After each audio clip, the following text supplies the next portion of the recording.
Dieu ne nous demande pas de juger si quelqu'un mérite ou non notre aide. Il nous demande simplement d'aider. Restez avec nous dans Jouissez de votre vie.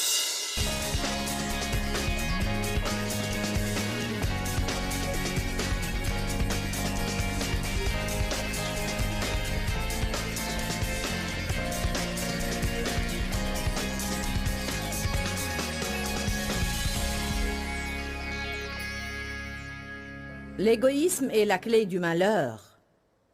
Pouvez-vous dire cela avec moi? Dites, l'égoïsme est la clé du malheur. Le titre de mon message aujourd'hui est « Apprendre à vivre pour les autres ». Hier, nous nous en étions arrêtés à Job. Nous parlions de comment aider les personnes blessées. Parce que, pour ne pas être égoïste, nous devons marcher dans l'amour exprès. J'insiste sur exprès parce que ce sont des choses que l'on doit faire exprès. Vous ne pouvez pas attendre d'avoir envie de servir, de bénir et de donner. Parce que ce dont nous aurons envie tous les jours, c'est de quelqu'un qui fera quelque chose pour nous. Je pense que tout ce que je peux faire, c'est vous demander de me croire. Que non seulement j'ai étudié la parole de Dieu durant de nombreuses années, mais que j'ai également essayé de marcher avec Dieu. Et maintenant, je sais parfaitement ce qui marche et ce qui ne marche pas. J'ai appris ces choses après de douloureuses expériences et je peux vous épargner des souffrances. Si seulement vous m'écoutiez, la Bible dit que les jeunes croyants doivent écouter leurs aînés. Amen. J'étais très égoïste et égocentrique et j'aurais toujours une tendance à l'être si je ne me battais pas contre ça tous les jours de ma vie. Nous avons à combattre le bon combat de la foi et nous devons combattre notre nature égoïste et égocentrique. La Bible nous dit que nous vivons dans des temps où les gens sont extrêmement égoïstes et égocentriques, totalement absorbés par eux-mêmes. Dans les derniers jours, cette situation ira de pire en pire, en pire, en pire, en pire. Il est dit des temps difficiles à supporter. Je réalise que je suis en fait vraiment éplorée de la manière dont tant de chrétiens agissent, et notamment du manque de reconnaissance. Il semble que peu importe ce que vous faites pour les gens, il y a cet esprit avide qui veut toujours encore et encore et encore. Rien de ça n'est en accord avec la parole. Ce que nous avons à faire, c'est de chercher des gens dans le besoin. Nous devons être sensibles au Saint-Esprit pour entendre ce qu'il nous dit de faire pour les autres et il y a tant de choses que nous pouvons faire pour les autres. De petites choses, de grandes choses, mais souvent ce sont les petites choses qui sont les plus signifiantes pour les gens. Chacun de vous ici a une onction de Dieu pour faire de petites choses. Jésus lui-même a fait de petites choses que, souvent dans notre vie, nous pourrions trouver insignifiantes tant et si bien que nous les négligeons. Et pourtant, Jésus a fait ces choses à titre d'exemple. Nous allons en voir certaines aujourd'hui. Job a dit quelque chose d'absolument incroyable. J'ai conclu avec cela la nuit dernière, mais j'aimerais commencer avec cela aujourd'hui. Job 31, verset 16. « Ai-je refusé aux indigents ce qu'ils désiraient? Ai-je fait languir les yeux de la veuve? » Verset 17. « Ai-je mangé seul mon morceau de pain sans que l'orphelin puisse en manger? Non, dès ma jeunesse, l'orphelin a grandi avec moi comme avec un père. Et dès le ventre de ma mère, j'ai guidé la veuve. » Bon, Dieu semble donc avoir une place spéciale dans son cœur pour les enfants sans parents et pour les femmes sans mari, à moins bien sûr qu'elle n'ait été appelée et qu'elle n'ait été ointe par Dieu pour une vie de célibat. Et il se trouve de telles personnes. La Bible nous en parle. Une femme ayant été mariée et qui a perdu son mari et une femme veuve. Mais aussi, il y a aujourd'hui beaucoup de personnes divorcées. C'est également un type de veuvage. Nous pouvons adopter l'attitude froide qui consiste à dire « si tu avais demandé à Dieu, tu n'aurais pas épousé la mauvaise personne et tu ne serais pas dans cette situation. » Si vous étiez là hier, alors vous savez déjà que vous ne devez pas avoir cette sorte d'attitude sans cœur. Vous devez être miséricordieux parce que vous êtes déjà passé par là. Mais par la grâce de Dieu, j'en suis arrivé ici. Amen. Dieu ne nous demande pas de juger si quelqu'un mérite ou non notre aide. Il nous demande simplement d'aider. Je vais le redire. Dieu ne nous demande pas de juger si oui ou non quelqu'un mérite notre aide. Il nous demande seulement d'apporter de l'aide. Dieu ne nous a pas appelés à juger les gens, mais à les aider. Il aide sans arrêt des personnes qui ne le méritent pas, et j'en fais partie. Si nous devions obtenir ce que nous méritions, nous serions déjà morts depuis longtemps. Verset 19. Ai-je vu le vagabond manquer de vêtements, le pauvre n'avoir point de couverture? Parlons de vêtements. Tout ce que nous avons à faire est de regarder là où nous travaillons, qui n'a apparemment que 3 ou 4 tenues, qui porte systématiquement encore et toujours la même chose, ou bien quelles sont les personnes dont les habits n'ont pas été à la mode depuis un long moment. Gardez les yeux ouverts et soyez prêts à rencontrer des besoins.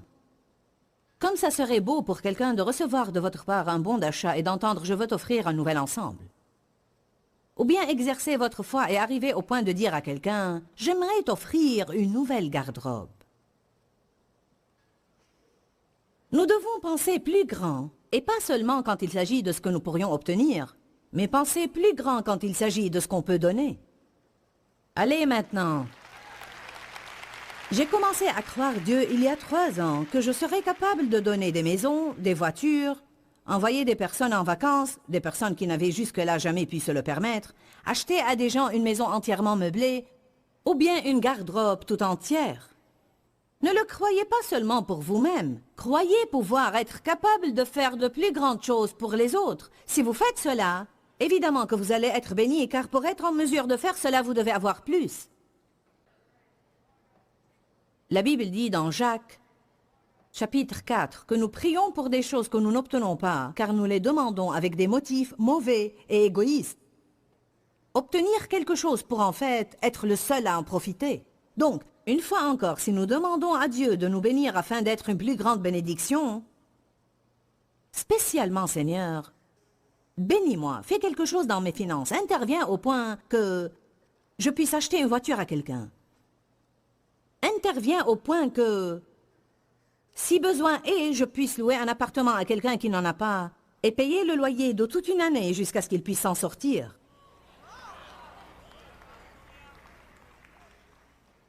Aide-moi, Seigneur, à être capable d'acheter de beaux meubles à quelqu'un qui n'en a pas, à être capable de les emmener dans une galerie et de leur dire « Prenez ce budget, choisissez ce que vous voulez. » Oh, comme c'est merveilleux d'être en mesure de pouvoir bénir les autres. Je veux dire que votre cœur commence à chanter de joie. Ne restez pas là à penser « Oui, ça serait bien si j'avais l'argent pour faire ça. »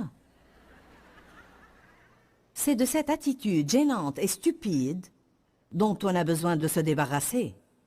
On commence comme on peut, mais si vous commencez avec ce que vous avez, Dieu vous rendra plus capable. Mais voilà ce qui arrive à tellement de gens. Ils commencent à semer, ils améliorent leur situation, et ensuite ils ne sèment pas davantage.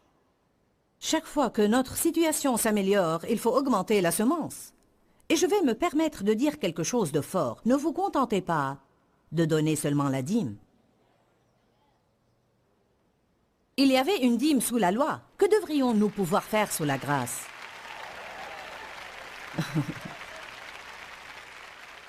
Ne dites pas, bon, certains d'entre vous n'ont même pas commencé à donner leur dîme. Et je le sais très bien. Et en ce moment, vous n'appréciez pas le fait que j'en parle. Mais je ne prêche pas pour vous plaire, je prêche pour plaire à Dieu. Alléluia. Je vous dis cela conformément à la parole de Dieu. Si vous ne donnez pas votre dîme, si vous n'êtes pas quelqu'un qui donne, vous vivrez sous une malédiction. Ce n'est pas moi qui le dis. Cela est dit dans le livre de Malachie et ailleurs. Vous n'allez pas être heureux si vous n'êtes pas un donateur. Et vous devez être quelqu'un qui donne, avec une bonne attitude. Il se peut que votre chair pleure un peu. Vous pouvez être en train de faire une chose juste, mais votre chair va continuer à se plaindre. J'avais un bracelet que j'aimais beaucoup, et Dieu m'a dit une fois de le donner à une des filles de l'équipe de louanges. Elle n'est plus avec nous maintenant. Je vous dis toute la vérité. Chaque fois que je voyais cette fille porter ce bracelet, ma chair voulait pleurer. Je peux le sentir, c'était un peu... Oh. Cela s'appelle mourir à soi. Écoutez-moi, on ne meurt pas sans avoir mal. Il n'y a pas de croix capitonnée. En fait, on ne peut pas avoir la croix sans avoir mal. La croix que Dieu veut que nous portions ne consiste pas en des désastres, des maladies dévastatrices et tout ça. Il veut que nous vivions une vie désintéressée. Donc il a des choses, j'aimerais que nous parlions aujourd'hui des choses créatives que nous pouvons faire pour les autres. Nous avons 5 semi-remorques qui transportent notre matériel d'une conférence à l'autre avec des chauffeurs dans chacune d'elles, et donc ils s'arrêtent et mangent ensemble souvent. Et l'un d'eux m'a dit la nuit dernière que plusieurs fois, et je pense qu'il m'a dit que presque chaque fois qu'ils s'arrêtaient, il y a cet accord entre eux de se cotiser et tous y mettre un peu d'argent pour pouvoir payer l'addition de quelqu'un qui se trouve dans le restaurant. Alors ils entrent et se disent « D'accord, maintenant, qui sera notre cible ?» Et ils commencent à prier jusqu'à ce que l'un d'eux suggère « Que pensez-vous de ce couple de retraités là-bas ?» Ou de cet homme-là, cet homme qui semble si découragé, ou bien de ce jeune couple là-bas avec ses 4 enfants. On est d'accord, c'est le bon. Ensuite, ils se procurent l'addition auprès d'une serveuse et puis, secrètement, la payent. Et c'est beaucoup de plaisir d'observer la réaction des gens.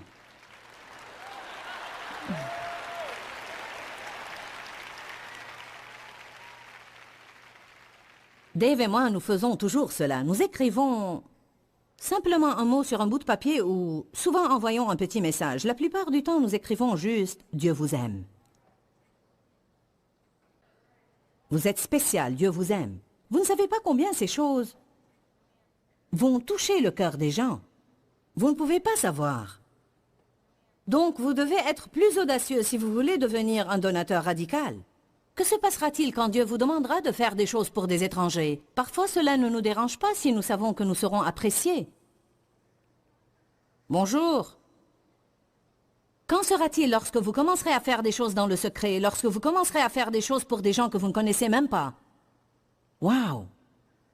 Cela rend le diable fou.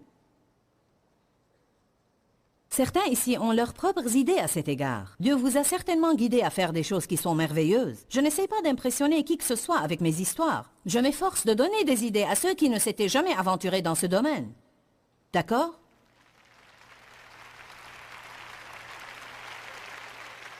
Parfois, on passe à côté. Parfois, Dieu met des choses dans mon cœur et je me dis « Oh, ça ne peut pas venir de Dieu. »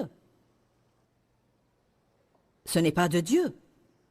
J'ai compris la leçon et je ne veux pas avoir ce poids sur la conscience. Je veux simplement faire ce que Dieu me demande de faire et être une bénédiction. Amen. Parce que je crois que cela affecte l'onction sur nos vies et je sais pour sûr que cela affecte notre niveau de joie. On peut s'accrocher à une chose que Dieu nous demande de donner, mais cette chose ne pourra pas nous procurer la joie, à moins que Dieu ne l'éoigne pour nous apporter cette joie.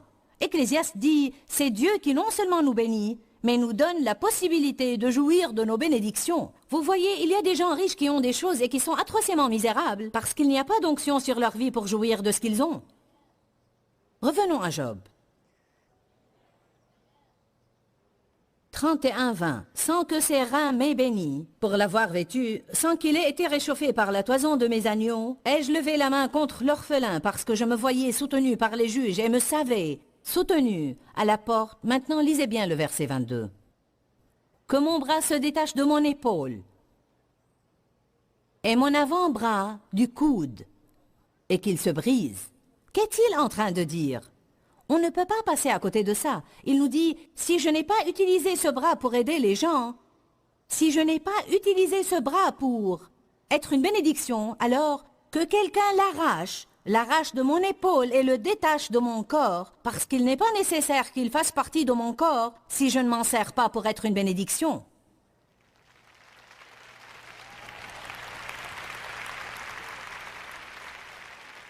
C'est une des choses les plus merveilleuses que j'ai vues. Prenez Ésaïe chapitre 1.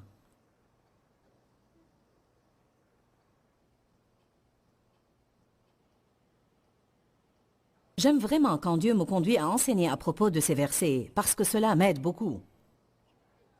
Cela me remue toujours. Et comme c'est horrible de rester assis dans un coin égoïste. Ésaïe chapitre 1, versets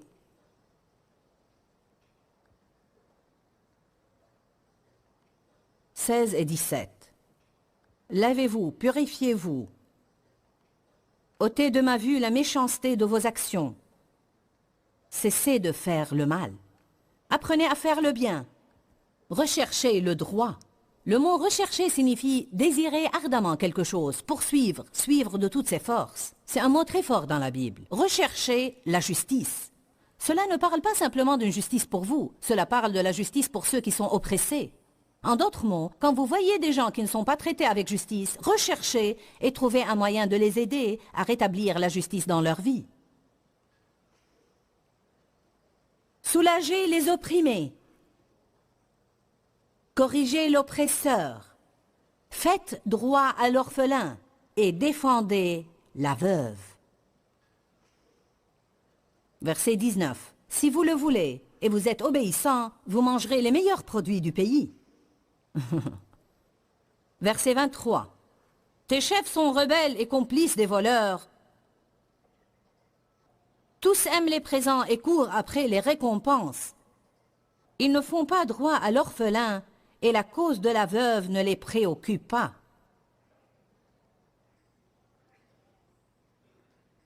Les chefs sont les leaders. Et les leaders doivent montrer l'exemple dans ce domaine. Je vais vous dire quelque chose. Si vous avez des enfants et que vos enfants vous voient vivre ainsi, vos enfants grandiront et ils seront des donateurs. Ils ne seront pas égoïstes et égocentriques. Vous leur accorderez la plus grande faveur qu'il vous serait possible de leur accorder. Je parle d'autre chose que du simple fait de mettre de l'argent à part pour donner à l'Église lors de l'offrande. En fait, je parle de faire du fait de donner un style de vie. Je pense que notre conception actuelle de ce qu'est un chrétien est tellement erronée, et nous avons d'ailleurs assez compliqué la chose. Mais je vous dis que cela est supposé être un style de vie. C'est simplement votre manière de vivre. Vous ne restez pas assis toute la journée à vous contenter de faire quelques activités religieuses, mais vous êtes impliqué avec des gens. Vous êtes impliqué dans la vie, et partout où vous allez, vous êtes à l'affût d'un besoin, vous êtes une bénédiction. Dieu a dit à Abraham, « Je te bénirai, et je ferai de toi une source de bénédiction, et toutes les familles de la terre seront bénies en toi. » J'aime m'imaginer comme étant un entrepôt du Saint-Esprit, et à chaque fois que quelqu'un s'approcherait de moi, il serait béni.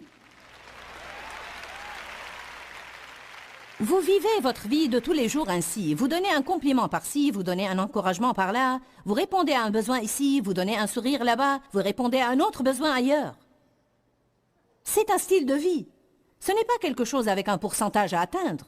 Ce n'est pas du genre « j'ai donné ma dîme l'autre fois, c'est tout ce qui m'est demandé de faire ». Nous ne parlons pas de ce que nous sommes tenus de faire. Quand nous faisons ce que nous sommes tenus de faire, nous sommes sous la loi. Et la loi produit la mort en nous. 2 Corinthiens dit que la loi est gravée sur des pierres, qu'elle produit des cœurs durs et elle produit la mort, mais celui qui est conduit par l'Esprit expérimente la vie.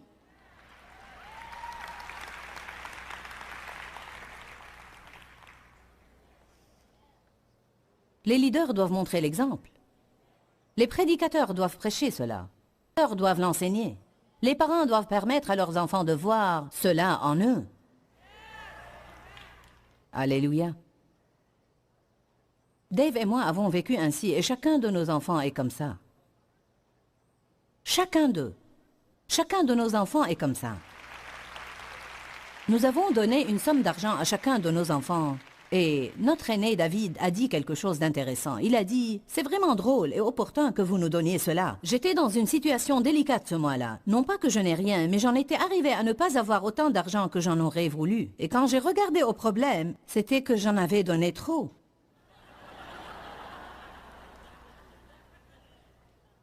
Amen. Il a dit « Le Seigneur nous le rend toujours. » Nous avons entendu parler de Sodome et Gomorrhe et du péché de Sodome. Tout le monde sait à propos de Sodome. Sodome a été détruite parce que c'était une cité mauvaise, mauvaise, mauvaise. Si vous demandez aux gens quel était le péché de Sodome, la plupart vous dira la perversion sexuelle. C'était une des choses dans lesquelles ils étaient rentrés. Mais ceci n'était pas la racine de leur problème, c'était le fruit de leur problème. Nous avons de mauvais fruits dans nos vies qui proviennent d'une racine d'égoïsme. Saviez-vous cela? Savez-vous que certains ont un fruit de dépression, mais que la racine de leur problème est l'égoïsme? Certaines personnes ont un fruit de solitude. Dans leur vie, ils ne peuvent pas maintenir une relation décente, mais la racine de leur problème est l'égoïsme. Vous ne pouvez pas avoir de bonnes relations si vous êtes égoïste, car personne ne désire être en relation avec quelqu'un pour qui tout ne vient que d'un côté. Que tout le monde dise « il n'y a pas que moi ». J'aimerais que nous prenions Ézéchiel chapitre 16. Nous allons réellement voir en quoi consistait le péché de Sodome. Ézéchiel 16, verset 49. J'aime entendre le son des pages de la Bible. Il y a tellement de passages. Quand j'ai préparé ce message il y a quelques mois, j'étais vraiment stupéfaite de lire ce passage de Job qui dit « Si mon bras ne bénit pas, il ne m'est alors d'aucune utilité. » Et ce passage m'a laissé perplexe. Voici, verset 49, « Quelle a été la faute de Sodome, ta sœur ?» Il se prépare à nous dire quel était le vrai problème de Sodome. L'orgueil, la voracité et la surabondance, une insouciante tranquillité, telles furent ses fautes et celles de ses filles. Elles n'ont pas fortifié la main du malheureux et du pauvre.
Quel était le péché réel de Sodome?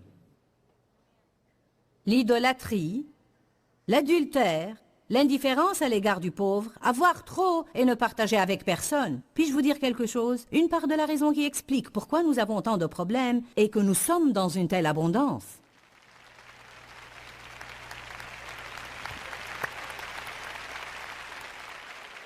Et maintenant, je vais vous dire quelque chose d'autre. Et j'aimerais que vous m'écoutiez jusqu'au bout.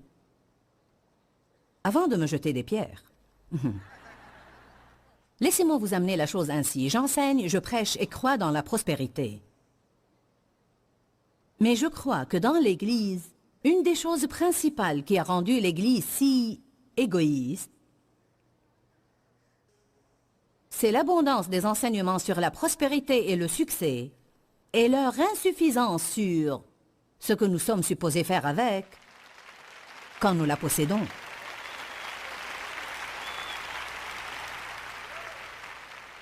En disant cela, je ne pointe du doigt personne. Il y a une multitude de prédicateurs prêchant la prospérité, et c'est ce que j'enseigne également.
Dans un article de journal, le monsieur qui m'interviewait disait « Qu'est-ce que vous dites de la doctrine de prospérité? Vous êtes jugée et critiquée étant une prédicatrice de la parole et de la foi. » J'ai dit « Je ne crois pas en la pauvreté. »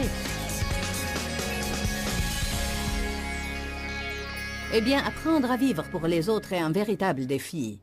Parce que pour être honnête, nous voulons habituellement que les autres vivent pour nous. La Bible nous enseigne que Jésus lui-même disait que les plus grands étaient ceux qui se rendaient serviteurs de tous. Nous pensons aux serviteurs et nous pensons réellement au service avec de mauvaises connotations. Mais Jésus ne le voyait pas sous cet angle. Il attend de nous que nous soyons complètement et totalement délivrés de l'égoïsme et de la centration sur soi. Et c'est dans ce sens que j'ai donné cette série d'enseignements intitulée « J'étais toujours sur mon esprit ». Je crois qu'elles seront une bénédiction et un profit pour vos vies parce que je crois que plus nous serons délivrés de l'égoïsme, plus nous serons heureux, plus nous serons en paix et mieux nous nous sentirons à l'égard de nous-mêmes. Et alors Dieu pourra nous utiliser afin d'être une réelle bénédiction pour beaucoup d'autres personnes. Eh bien, la Bible dit que la joie du Seigneur est notre force. Dans Jean 10,10, Jésus dit « Le voleur ne vient que pour voler, tuer et détruire. Moi, je suis venu afin que vous ayez la vie et que vous l'ayez en abondance, jusqu'à débordement. » Je vous encourage aujourd'hui à jouir de votre famille, jouir de vos enfants, jouir de votre époux, jouir de vos amis, jouir de vous-même, mais prenez la décision de jouir de votre vie. Ne désirez pas toujours la vie d'un autre, mais prenez la décision de jouir de votre vie. Jésus est mort afin que nous puissions faire cela. Que Dieu vous bénisse et à très bientôt. Quand, Seigneur, quand? Dans ce livret, Joyce Meyer vous apprend à faire confiance au temps de Dieu. Pour obtenir ce livret gratuitement, écrivez-nous à Joyce Meyer, boîte postale 40095-6300, Larnaca, Chypre. Ou bien visitez notre site web www.joycemeyer.org/fr.